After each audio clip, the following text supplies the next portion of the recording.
Magandang araw sa inyong lahat at welcome sa aking channel.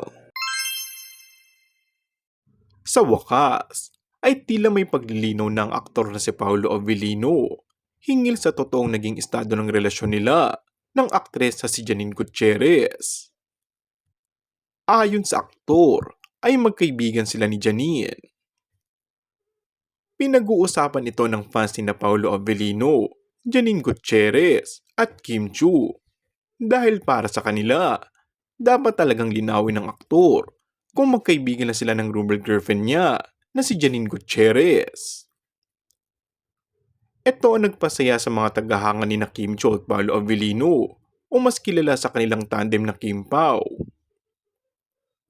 Ayon sa Kim Pao fans, mukhang may something talaga sa dalawa at mukhang gumagawa ng paraan si Paolo para makuha ang puso ni Kim Chiu.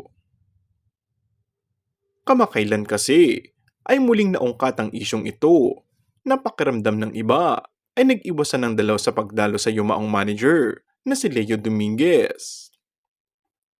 Sinasabing hanggang ngayon ay walang closure ang dalawa kaya't tila nag-iiwasan.